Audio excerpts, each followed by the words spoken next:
Hi students, how are you? Now today's topic is very important, and I'm going to be taught one important person, and he was made the history and give a good revolution in the management. So the person name is Frederick Winslow Taylor. Frederick Winslow Taylor, F.W. Taylor. He was born 1856 and death 1915. And before that, he started his career as a machinist, as a labor company में machinist machine operator का काम चालू किया उन्होंने. And after that he is become that promotion and become as a chief engineer. Observation explain based on scientific data.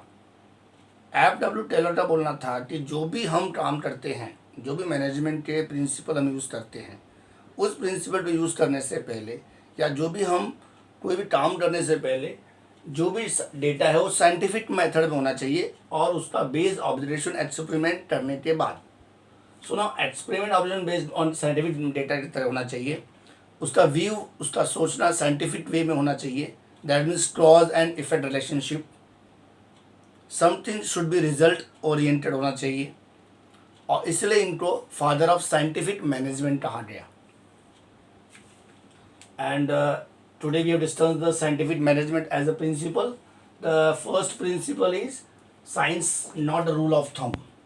Science is not a rule of thumb, and I must to say about this before this principle of scientific management. Father of science of management तो इनको कहा ही गया. And tailors ने ये बताया कि according to tailors बताया कि problem should be solve by scientific technique rather than rule of thumb or trial error method. Means whatever the problem is there, कोई भी प्रॉब्लम है उसको सॉल्व करने के लिए साइंटिफिक मेथड का टेक्निक का यूज़ करो, न कि rather than the thumb and trial and error method. Rule of thumb या ट्रायल एरर मेथड का यूज़ नहीं करना है. उसके बाद इन्होंने बताया कि according to Taylor scientific management consist of knowing what you, that means management, and knowing what you and man should be, and man to do exactly and seen is that they do it and the best of the cheapest manner.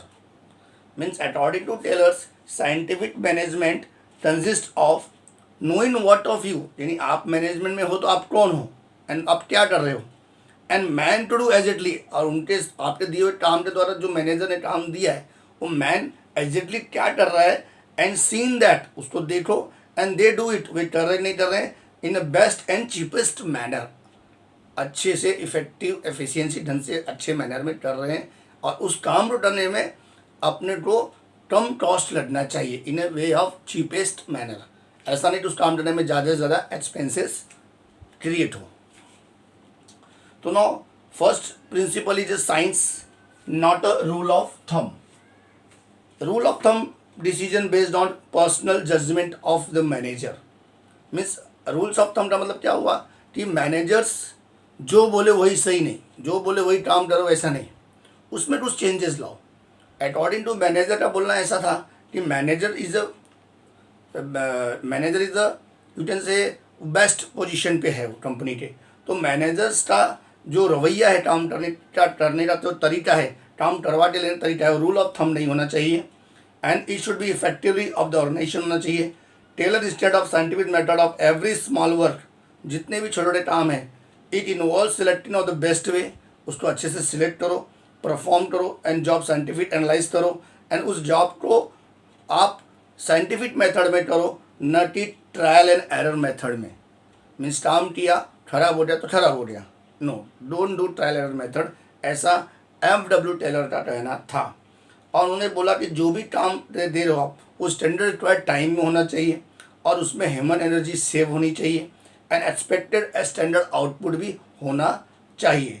Taylor believes that even small production activity, छोटी सी production activity होती है जैसे light loading iron sheet, अगर load करना iron sheet तो उसमें भी इनटू द बॉक्स फॉर्म में करना है, बॉक्स के टायर में करना है, तो वहाँ पे भी साइंटिफिक प्लान होना चाहिए.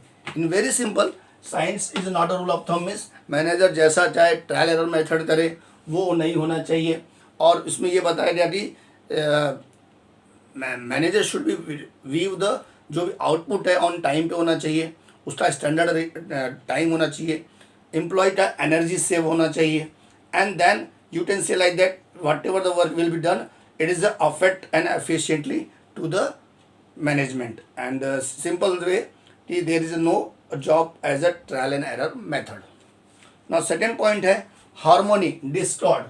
harmony में ये बताया गया कि there should be harmony between the employee and management, means her employee और management के बीच में coordination and cooperation होना बहुत ज़रूरी है, बैलेंस होना बहुत ज़रूरी है। This will help to the minimise the conflict between them, उसमें दोनों के बीच में वाद विवाद झगड़ा या कोई इग्नोरेंस नहीं होना चाहिए, प्राउडनेस नहीं होना चाहिए कि मैं मैनेजर हूँ तुम एम्प्लॉय हो, तो मैं एम्प्लॉय हूँ आप मैनेजर हो, कुछ ऐसा दोनों के बीच में कॉन्फ्लिक्ट बिटवीन नहीं होना चाहिए।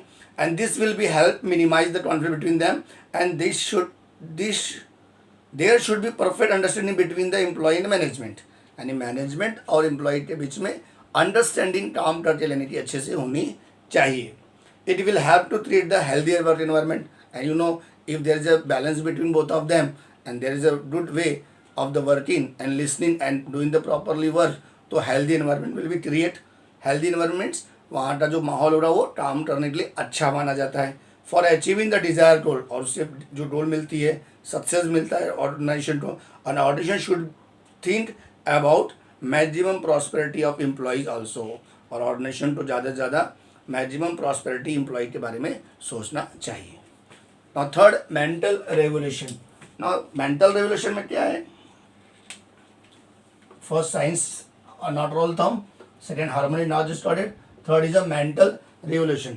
नाउ मेंटल रेवोल्यूशन में बताया गया कि Taylor introduce the concept of mental revolution. It focus on the change of attitude of employ and management towards each other, यानी चेंज करना है। मेंटल रेवोल्यूशन में there is going to be something change of attitude of employ as well as in management of the each other, manager और management का जो भी है attitude है वो चेंज करना है। Both realise their equal importance in organisation, दोनों का इक्वल इंपॉर्टेंस है, एम्प्लॉय का भी इम्पोर्टेंस है एंड मैनेजर का भी इम्पोर्टेंस है, and give full cooperation for achieving the goal organisation, और दोनों जन मिल के अपने ऑर्गेनाइजेशन का, अपने टारगेट का, अपने टर्नओवर का, अपने सेल का, बिजनेस के ऑर्गेनाइजेशन सेल को जो अचीव करना है टारगेट है इस साल का, उसको कंप्लीट टर्नओवर करना चाहिए। टर्नओवर मीन्स मैक्सिमम प्रॉफिट होना चाहिए, and this will be increase productivity and profit, उससे प्रोडक्टिविटी बढ़ेगा और प्रॉफिट बढ़ेगा। Means mental revolution means change the revolution mind of the attitude of the employ as well as managers also. Next is cooperation not individualism. Not cooperation means you know very well मिल के काम करना, एक दूसरे का मिल के काम करना। अभी कोऑपरेशन में क्या होता है कि सहकार की भावना एक दूसरे के प्रति होनी चाहिए। तो इस प्रिंसिपल में क्या बताया गया, क्या जोड़ दिया गया? There is a mutual cooperation between employee and management. Cooperation, trust, team spirit, etc. can turn internal competition also into the healthy work environment. यानी अगर टीम स्पिरिट होगा, ट्रस्ट रहेगा, मिल के काम करेंगे, तो उसका रिजल्ट क्या आएगा कि जो भी इंटरनल कंपटीशन है वो हेल्दी वर्क इन्वायरमेंट में आएगा। Management should value the suggestion given by the employ in decision making process. Management को सजेशन लेना चाहिए एम्प्लॉय के द्वारा अपने डिसीजन मेकिंग प्रोसेस में। इससे क्या होगा, एम्प्लॉय को अपना व्यू, अपना ओपिनियन रखने का मौका मिलता है। An employ should be treated as the internal part of organisation also. Employ वगैरह मैं भी पार्ट ऑफ द ऑर्गेनाइजेशन का हूँ, मैं भी मैनेजमेंट के पार्ट का हूँ। And at the same time employ should resist themselves after going to on strike. At the same time क्या होता है, एम्प्लॉय जो है वो स्ट्राइक पे नहीं जाते हैं और अननेसेसरी डिमांड नहीं करते मैनेजमेंट से, and they should treat each other as well as two pillar of organisation. और उनको ऐसा लगता है कि हम लोग दो पिलर हैं, एक मैनेजमेंट है तो हम एम्प्लॉय भी एक पिलर है बिजनेस ऑर्गेनाइजेशन। तो पिलर मीन्स बिल्डिंग, आप ट्रांसलेशन देखते हो ना, तो बिल्डिंग किस पे खड़ी है, पिलर पे खड़ी है। तो बिल्डिंग जैसे पिलर पे खड़ी है वैसे मैनेजमेंट के दो पिलर्स होते हैं, एक मैनेजमेंट, बिजनेस ऑर्गेनाइजेशन के दो पिलर होते हैं, बिजनेस ऑर्गेनाइजेशन के दो पिलर होते हैं, एक मैनेजमेंट और एम्प्लॉय। दो मिलके काम करते हैं, इसलिए कोऑपरेशन कहा जाता है। Next point, division of responsibility. ना division of responsibility means the division of work means work will be distributed among the small part, right person for right work। तो ना प्रॉपर FW टेलर ने बताया scientific method में कि proper division of work रहेगा तो division of responsibility बढ़ेगी, और मैनेजर्स एंड एम्प्लॉय के बीच में जो रिस्पॉन्सिबिलिटी बढ़ती है तो डेफिनेटली उसका असर बिजनेस में ज़्यादा से ज़्यादा मोर प्रॉफिट के लिए आता है और प्रोडक्टिविटी ज़्यादा से ज़्यादा बनती है। Major planning is done by the top and middle level management. The major planning, the top level and middle level management will do the major planning of that, whereas employee are consultant of its execution. That means top level and middle level, they are making the planning. Top level is making the frame the business plan and policies. Middle level management will be creating and giving the work to the subordinate, यानी अपने worker को काम दे दिया, और lower level management क्या करता है, उसको एग्जीक्यूशन करता है, उसको अमल में लाता है। काम को जो भी प्लान फ्रेम किया गया, पॉलिसी फ्रेम किया गया, उस ढंग से काम लाने काम किसका होता है, लोअर लेवल मैनेजमेंट का होता है। अब इसके बाद तो फिर रिपोर्टिंग की बात जहाँ आती है तो इंस्ट्रक्शन जो भी रहता है वो सुपीरियर को मिलता है, lower level reporting middle level को देता है, middle level top level management को देता है जो भी रिपोर्ट देना है। And manager should be always help encourage guide the employ. और मैनेजर काम है कि जो भी हेल्प करो, एंकरेज करो अपने एम्प्लॉय को काम के प्रति, उसका नतीजा यह आता है कि वो बेस्ट परफॉर्मेंस करते हैं और मैनेजर और एम्प्लॉय मिलके बिजनेस को आगे बढ़ाते हैं। Next and last point is development of employer and employ, greater efficiency and maximum prosperity. यानी बिजनेस ऑर्गेनाइजेशन तो है ही है, तो मैनेजमेंट ये सोचता है कि हमारे मैक्सिमम ग्रेटर एफिशिएंसी होना चाहिए और मैक्सिमम प्रॉस्पेरिटी यानी समृद्धि, यानी उसका वेल्थनेस, उसकी इनकम, उसका इंसेंटिव ज़्यादा से ज़्यादा होना चाहिए। The best performance of organisation depend on the skill and capability of its employ to greater extent. अगर अच्छा परफॉर्मेंस करता है बिजनेस ऑर्गेनाइजेशन तो उसका डिपेंड इसके होता है, स्किल और कैपेबिलिटी एम्प्लॉय के प्रति होती है।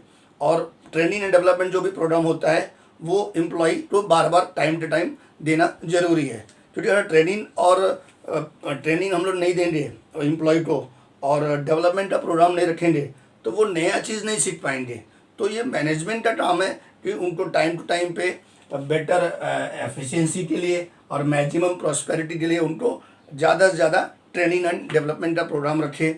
और अल्टीमेट इसका इफेक्ट क्या होता है, बिजनेस ऑर्गेनाइजेशन को प्रॉफिटेबिलिटी मिलती है। And each employ should be given proper opportunity to attain greater efficiency and maximum prosperity. इससे ईच एम्प्लॉय को बेटर प्रॉस्पेरिटी मिलती है, best award of the employ, best award of the managers, incentives. So these all the things, monetary benefit अगर हम रखते हैं और award system रखते हैं तो ज़्यादा से ज़्यादा अपना एफिशिएंसी ग्रेड करेगा और मैक्सिमम उसको प्रॉस्पेरिटी मिलेगा। तो ये 6 पॉइंट साइंटिफिक मैनेजमेंट जो मैंने बताए, जो आपने अभी सीखा। Science not a rule of thumb, that means manager जो चाहे अपनी मर्जी ना करे, उसको साइंस बेस पे लेते हुए साइंटिफिक वे पे उसके प्रोडक्टिविटी और प्रॉफिटेबिलिटी और का ध्यान दें। यहाँ पे ट्रायल एंड एरर मेथड नहीं होना चाहिए कि काम हुआ तो हुआ, नहीं तो बिगड़ जाए तो कोई बात नहीं, ऐसा नहीं होना चाहिए। और हर एक काम को गिवन आउटपुट टाइम पे होना जरूरी है। Then harmony not distorted. Harmony means what, मिल के काम करो अच्छे से, मैं एम्प्लॉय हूँ आप मैनेजर हो, ऐसा एटीट्यूड नहीं होना चाहिए। And mental revolution means change the something और whatever the system which is from olden time. And then cooperation mean मिलजुल के काम करो, एक अकेला आदमी काम नहीं करेगा। एंड डिवीजन ऑफ वर्क, हर एक काम को बांट दो, बांट के उसकी रिस्पॉन्सिबिलिटी दे दो और रिस्पॉन्सिबिलिटी से रिजल्ट्स अच्छा आता है। डेवलपमेंट ऑफ एम्प्लॉयमेंट, अगर एम्प्लॉयर मिलकर काम करते हैं तो उनका डाटा एफिशिएंसी होना चाहिए, मैक्सिमम प्रॉस्पेरिटी होना चाहिए, उनको अवार्ड दो, उनको रिवार्ड दो। एंड डेफिनेटली उनका डेवलपमेंट के लिए ट्रेनिंग प्रोग्राम रखो। और डेवलपमेंट ट्रेनिंग प्रोग्राम रखने से क्या होगा, एम्प्लॉय को मोटिवेशन मिलेगा और वो अपने काम और अच्छे से ढंग से करेंगे। तो स्टूडेंट्स, ये आपके सब 6 पॉइंट्स लिखना है, IMP क्वेश्चंस हैं। और now first chapter is completed, now we will move for the second chapter of next lecture. Wish you all the best. Stay home, do study and write my homework of all the 6 points and send me in your WhatsApp group. Thank you very much.